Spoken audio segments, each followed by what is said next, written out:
Septembrový efekt úraduje, obavy nad smerovaním USA, zaseknutá Európa, môže za všetko Čína? Írsko nevie čo s peniazmi, kartel versus trh, Volkswagen nad priepasťou, vodíkové bavoráky, samoriadiacie Tesly mieria do Európy a softverové hviezdičky sú pod tlakom. Sponzorom tohto podcastu je investičná spoločnosť eToro. Moje meno je Patrik Lahuta a toto sú Akcie 10 minút.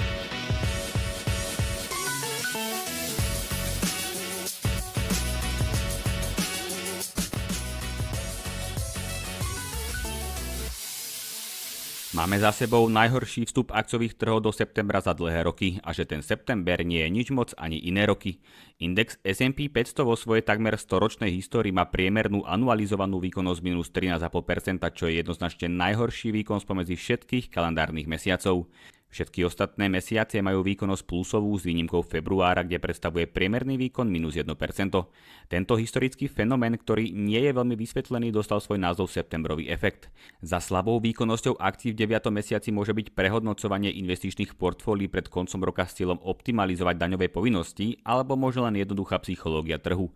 Keď viem, že historicky sa v septembri akciám nedarí, tak jednoducho sa podľa toho zariadím. No tento raz sa situácia aj tak vymykala normálu. S&P 500 zažil najhorší vstup do septembra od roku 2015 a Nasdaq 100 dokonca od roku 2002. Skutočne, pohľad na vývoj akciových trhov v septembri bol príjemný ako pohľad na školníka kontrolujúceho prezúvky v prvý školský deň. Index S&P 500 v útorok odpísal 2,5%, Nasdaq viac ako 3% a taký japonský Nikkei dokonca viac ako 4%. Obzvlášť silný úder dostal polovodičový sektor zahŕňajúci výrobcov a nábrhárov čipov. iShares Semiconductor ETF za jediný deň odpísal 8%, pričom ku dnu ho ťahali akcie milovanej Nvidie, ktoré sa prepadli až o 10%. Tento prepad si dokonca vyslúžil prívlastok rekordný.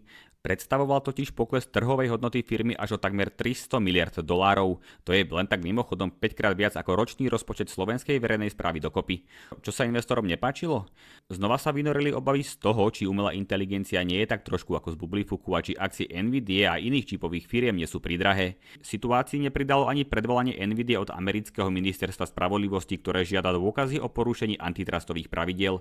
Úradníci vo Washingtone sa obávajú, že dominancia Nvidie na globálnom trhu s AI čipmi ponecháva zákazníkom obmedzené možnosti, čo im sťažuje prechod k potenciálne iným hráčom na trhu. Trhy však nepotešili ani najnovšie makroekonomické čísla. V útorok bol totiž v USA zverejnený index nákupných manažerov PMI vo výrobnom sektore. Tento sektor síce v auguste oproti júlu mierne vzrástol, ale zaostal za očakávaniami a zostal pod kľúčovou hranicou 50 bodov, ktorá rozdeľuje dobré a zlé výhľadky ekonomiky. To oživilo strach z možnej recesie v najväčšom hospodárstve sveta. V piatok o 3:00 bude ešte zverejnená ostro sledovaná augustová správa o tvorbe pracovných miest, po ktorej investori zhodnotia, ako na tom ekonomika Spojených štátov je. PMI údaje boli zverejnené aj na starom kontinente a vieme, že ten už nejaký ten čas pripomína skôr starého pána, ktorého poriadne seklo. Nepolepšilo sa mu ani v auguste. Index nákupných manažérov eurozóny síce v júli vzrástol najviac za 3 mesiace, čo mu mimochodom pomohla aj olympiáda, no dôvodov na optimizmus nie je veľa. Kombinovaný index, ktorý sa skladá zo sektorov výroby a služieb, dosiahol iba 51 bodov. V európskej výrobnej sfére je ale situácia ešte horšia ako v USA. V kontrakcii, teda pod hranicou 50 bodov, sa výrobný sektor nachádza už 17 mesiacov v rade. Rovnako tak držia eurozónu nad vodou iba služby. Úsmev na tvári ekonómov nevyčarovali ani údaje o maloobchodných tržbách. Tie sa v júli vrátili k miernemu medziročnému rastu o celých 0,1%, páni a dámy. Európania tak v obchodoch veľmi nemíňajú, čo tú našu spoločnú ekonomickú mašinu zasekáva ešte viac. Verme teda, že znižovanie úrokových sadzieb Európskou centrálnou bankou, ktoré by mohlo napísať svoju ďalšiu kapitolu už tento mesiac, ju naopak pomôže trochu namazať. Keďže negatívne správy prichádzali aj z Európy, nedarilo sa ani európskym akciám. Index eurozóny Eurostock 50 odpísal 3,2%, pričom k zemi ho tlačil prepad akcií holandského producenta litografických zariadení na výrobu strojov ASML a tiež spoločnosti na trhu s luxusnou módou. Prepad asi najdôležitejšej európskej spoločnosti o 12% za jediný týždeň spôsobil už spomínaný strach zo spomalenia trhu s umelou inteligenciou, ktorý by znížil dopyt po zariadeniach ASML. Ďalším faktorom prepadu je tiež zníženie ratingu od analytika UBS François Xaviera Bouvingueza. Ten sa domnieval, informoval, že holandská vláda plánuje obmedziť po možnosti vyvážať svoje najpokročilejšie stroje do Číny a je možnosť ich opravovať a udržiavať. François ako by mal vešteckú guľu, pretože to sa v piatok skutočne stalo. To nie je veľmi dobrá správa, keďže napriek zákazu predaja je pre ASML Čína dôležitým trhom. V druhom kvartáli až polovicu tržieb spoločnosť vygenerovala predajom starších zariadení práve do Číny. No a analytik vyjadril zároveň obavy aj z toho, že záujem o produkty ASML bude v budúcich rokoch kvôli spomaľovaniu ekonomiky slabší. Luxusným akciám z Európy sa darilo rovnako zle ako ASML a opäť v tom majú prsty tých preklatí Číňané. Vo štvrtok klesol index zastrešujúci európsky sektor s luxusným tovarom o viac ako 3%. Na čele týždňových strát pritom stála skupina Louis Vuitton Moet Hennessy so 7 a Hermes s 10% prepadom. Analytici JP Morgan zatemnili svoj výhľad na čínske akcie a varovali pred intenzívnením obchodnej vojny medzi USA a Čínou práve po novembrových prezidentských voľbách. Taktiež varovali pred spomalovaním čínskeho ekonomického rastu.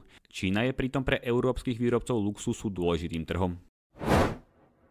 Tú našu starúčku Európu trápi viacero problémov, od prestarnutého obyvateľstva cez slabú inovatívnosť a vysokú byrokraciu až po vysokú zadlženosť jednotlivých členských štátov a deficity verejných financií. No, medzi štvorkármi a peťkármi tu máme aj jedného jednotkára, na ktorého sa ale tí ostatní nepozerajú v najlepšom. Schválne či uhádnete, o koho sa jedná. V tejto krajine žije o niečo viac ako 5 miliónov obyvateľov a rozlohou patrí medzi tie najmenšie.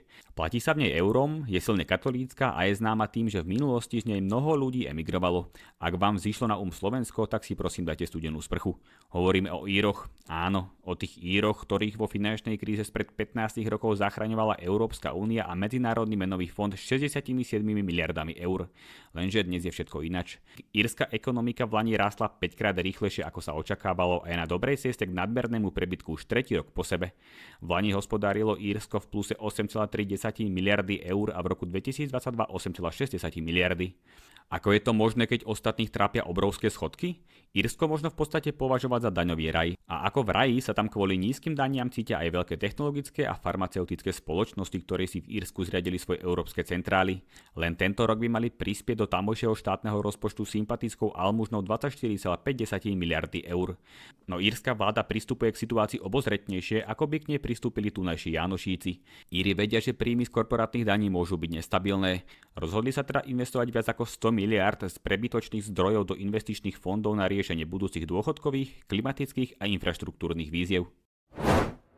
Tento týždeň sa akciám nedarilo, ale o nič lepšie na tom nebola ani taká ropa.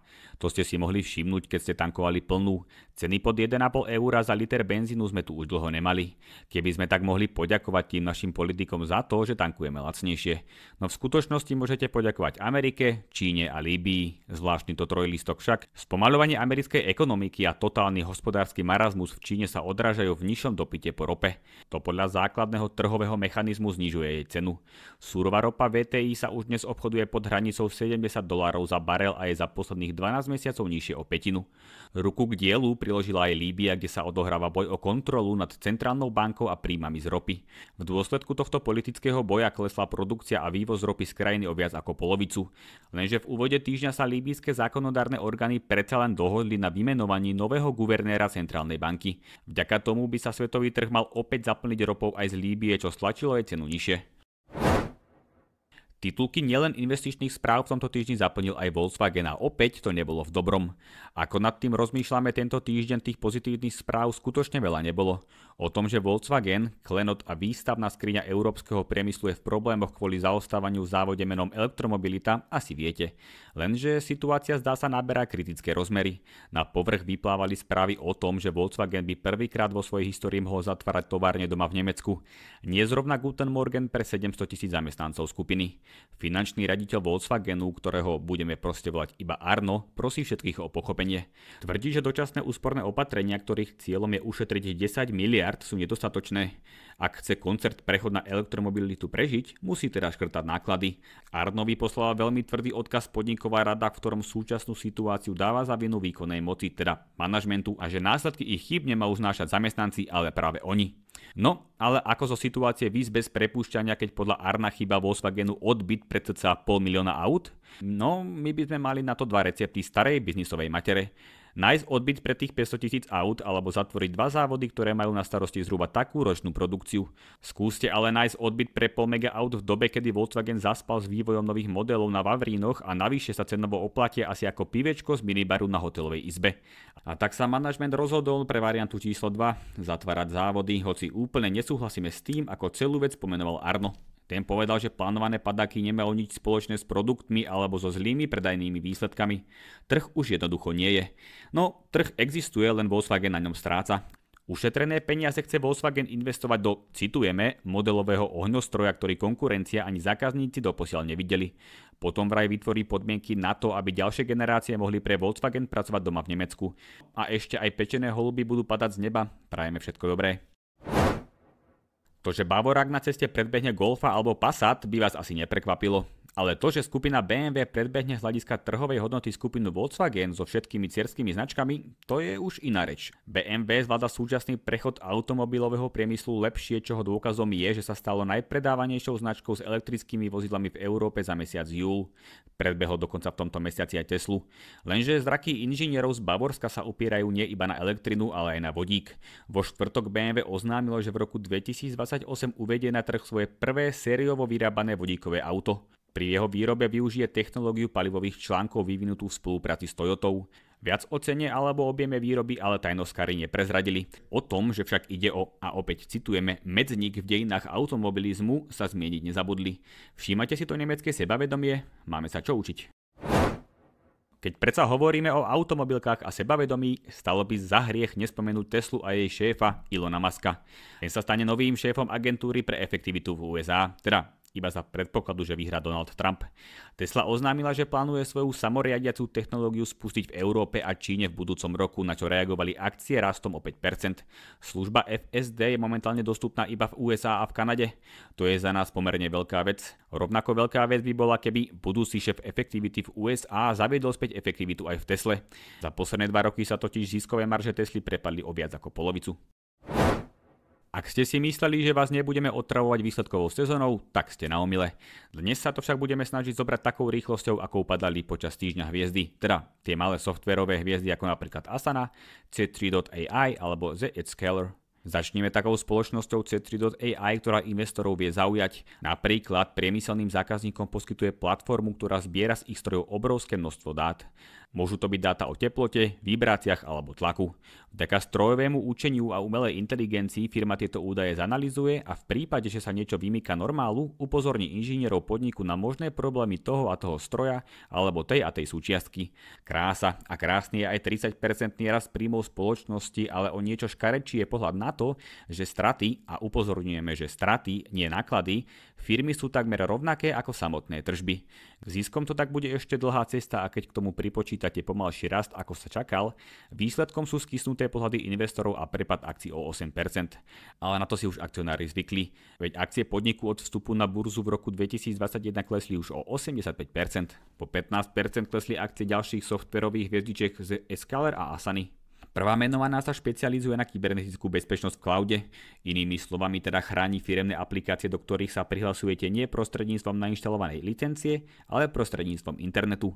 To je oblasť, ktorá v súčasnosti mimoriadne letí, keďže hackerské a kybernetické útoky sa množia. Lenže zatiaľ čo kyberbezpečnosť letí, tak akcie firmy letia dole. Tento rok už o štvrtinu, a to aj napriek 30% rastu tržieb. Asana zas poskytuje software pre oblasť vzťahu so zákazníkmi, kde sa snaží konkurovať väčšiemu Salesforce.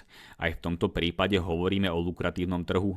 Ten je však ale v posledných rokoch trochu zaseknutý, pretože firmy sa snažia na IT výdavkoch šetriť.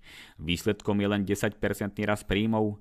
Spoločným menovateľom spomínaných firiem je, že investori nie sú spokojní s mierou rastu v čase, keď nedokážu svoje podnikanie preklopiť do plusových čísel.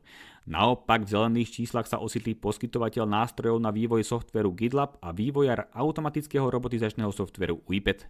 Kým druhý menovaný si pripísal 10, ten prvý dokonca 13%. Na rozdiel od prvých troch hviezdičiek, kde výhľad manažmentu na rast tržieb alebo vývoj ziskovosti sklamal, GitLab a UiPath svoju prognozu zvýšili. A to je to, balzam pre uši investorov. Taký UiPath k tomu ešte pridal spätný odkup akcií za $500 miliónov a to je balzam hneď dvakrát. To by bolo z tohto týždňového podcastu Akcie na 10 minút všetko. Zhrnutie pre vás pripravili analytici z akcie.sk. Ďalšie informácie zo sveta finančných trhov nájdete na našej webovej stránke, taktiež si môžete pozrieť naše sociálne siete ako Facebook, Instagram, Twitter či Threads. Nezabúdajte, že hodnota vašich investícií môže stúpať alebo klesať, preto investujte s rozumom a s vedomím, že váš kapitál je v ohrození. Ja vám želám veľa finančných úspechov a prajem pekný víkend.